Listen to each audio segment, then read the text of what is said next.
Equipment is great when used properly and definitely can give you an advantage, but when used at the wrong time or for the wrong reason, it can either not help or in some cases make your situation worse. Like with your training, more isn't better. Better is better, and when you're investing into kit, you want to get it right the first time. So I'm going to run you through when and how to use each thing and give you some honest reviews because I've gone through a lot of different brands, trust me. All right, let's start with your non-negotiables, which are your gymnastic grips. And if you only have one item in your gym bag, 100% this should be it. When I go away traveling, I take my grips and my thumb tape, and that is all that I need. When you're getting a pair of grips, I would just invest correctly the first time. I've gone through 6 different brands and more than 6 different pairs of grips before I landed at Frog, and trust me when I say that these are the best. I have so many athletes that have other grips and then I tell them to get a pair of Frogs and all of a sudden their gymnastic capacity just goes up. I don't know what they've done, but you put them on, you hook your hand over the rig and you just stick, and it makes such a difference just having a good lock on the bar. I've always got their HD pairs because I don't like finger holes. Personally for me, the use in having a grip is being able to do this lock, and if you've got your fingers through the end and you wrap your thumb, I don't like it, but that is a lot of people do that, in which case if you're going to go with this grip on the bar, you will need the finger hole ones. The problem with grips is that in most cases, if the bar is chalky or the rings are chalky, for some reason they then don't stick and you slip off, which is very annoying, which means you are often needing to wipe the bar down before you use them. If you put a pair of Frogs on and jump off and slip off, it's probably because there's chalk on the bar. However, they have just released this new magic grip that admittedly I haven't tried because it arrived yesterday. But this grip apparently you're meant to be able to use with chalk and without chalk, and I've heard lots of really good reviews, so I have high hopes.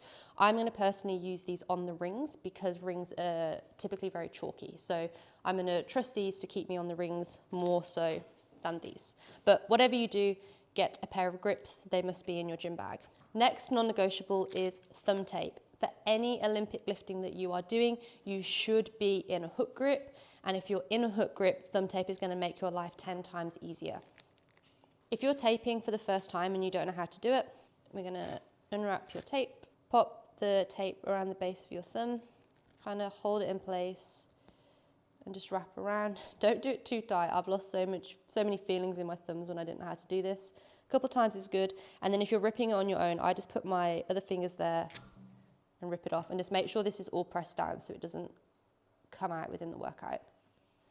There you have, tape thumb, hook grip, very good. Let's talk about belts. If you've been lifting for a long time already, you have good form, then you should try a belt because it will help you. The purpose of a belt is to increase the stability in your core. When you brace a lift, which you should be able to do properly without a belt already, this is going to make that bracing process easier and it will make heavier weights feel lighter. If you're new to lifting, you should not be using a belt. You need to learn how to brace your lifts properly without one. Or if you have a back injury and you think this is going to mask it, also not the right time to be using a belt. I personally use a belt for any lifts above the 80% mark. Go away, Tuxie. I personally use a belt for any lifts above 80% where I'm trying to get an extra advantage and make the heavier weights feel a little bit lighter. Or if I'm doing a workout that has a high volume of squatting in it or a high volume of something I need to be braced for. When popping your belt on, breathe into the belt. You should feel pressure here. It's hard to talk, and that is going to make your life a whole lot easier. You shouldn't be using a belt in your warm-ups, and I personally don't like them in snatches as I feel like they get in the way, but clean squats, all good. In terms of brands, I've tried Tupood, and I do like Tupood, but I honestly genuinely prefer the Frog belt because the strap is longer and it stays stuck on for better. I've had a lot of Tupood belts that over time the Velcro's gone soft and they've popped off, but I've never had that issue with Frog, and that's why I will keep using this one personally. With your shoes, I've only ever owned one pair. I've had these for 6 years. They are Nikes. I think they're really good.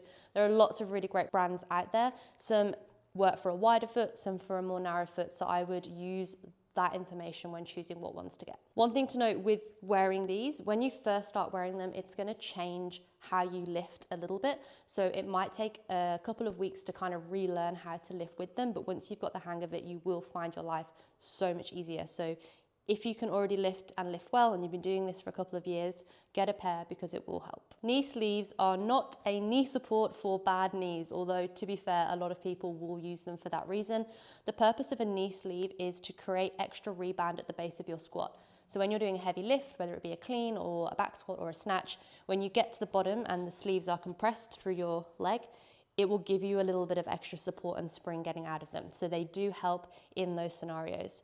Personally, I've actually only started using these sleeves recently, and I can't believe I've waited this long. They help a lot for heavy lifts. They also help a lot for workouts that have a high volume of squats. If you've got 100 wall balls in a workout, I would be wearing these. And anything that has a lot of lunges as well, because the little bit of cushion feels very nice. Again, I've gone through lots of different brands and I keep coming back to the same one. Personally, I really like these frog ones. These ones specifically because they're very soft and very comfortable to wear, and they give me a lot of spring.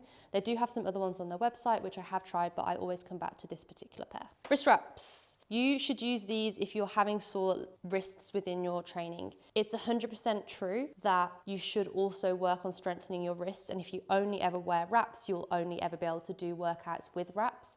But if you've just started a program which has a lot more wrist work, whether it be handstands, snatches or cleans, and your wrists are sore, you are going to need to support the joint.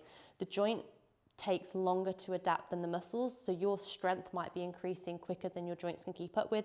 So especially in the early phases, or if you're doing a lot of volume, I would be wearing a pair of wrist wraps if you're experiencing pain within your wrists. If you're not, don't worry about them, but I also quite like these cloth ones because I don't feel like they get in the way too much. I know boys in particular sometimes like the thicker Velcro ones, probably because they've just got bigger hands. There's lots of different ways that you can go with these. So to wear them, if you've got the cloth, all you're going to do is wrap it all the way around.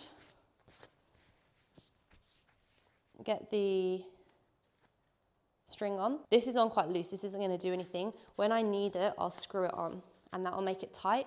And when I don't need it, I can kind of screw it off. So that's also why I like the cloth ones, because they're quite quick to change the pressure. In most cases, if you've been training for a little while and you know what you're doing, I would start slowly investing in kit because it will help you. It's not a necessity, but it is going to make your life easier in those heavy lifts or hard workout scenarios. By the way, I actually reached out to Frog because I so wholeheartedly believe in their products. I wanted my athletes to have a discount code in order to use. If you do decide you want to order some Frog-based products, use Briscoe10 and it will give you a small discount at your checkout.